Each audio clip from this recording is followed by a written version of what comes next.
Here's how to make fruit caviar. They make an interesting decoration for sweet or savoury dishes. It's blackberry season at the moment, so I'll be using them, but you can use almost any fruits, vegetables and other ingredients.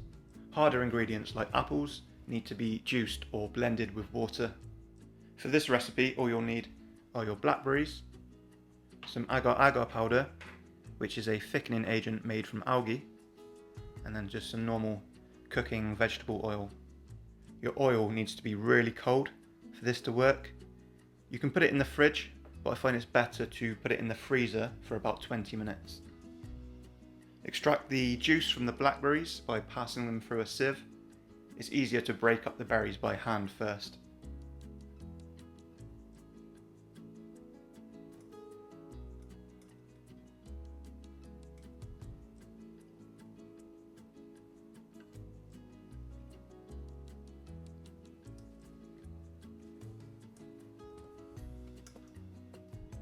And then measure the juice.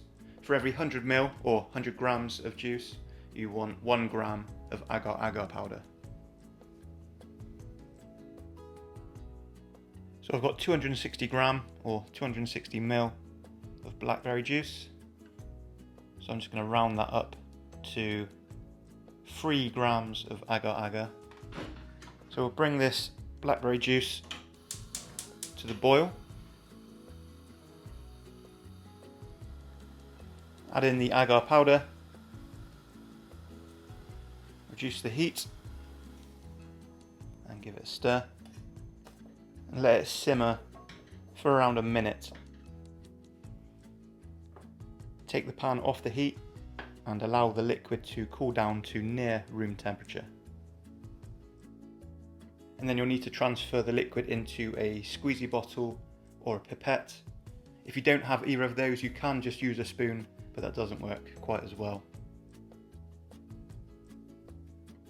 If your oil is cold, then bring it out of the freezer.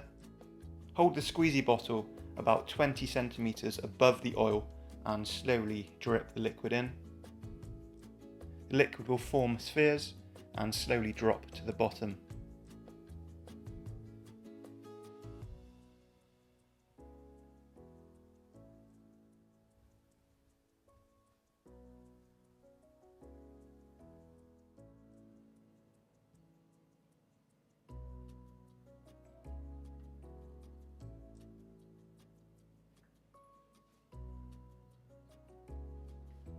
Drain them through a sieve. You can keep the oil to reuse. It's best to make these on the same day that you plan to use them, but they will keep in the fridge for a couple of days. Use them as a garnish for desserts or savoury dishes. This was just a simple recipe to show you the basics, but you can experiment with any other types of ingredient that you like, such as wild garlic.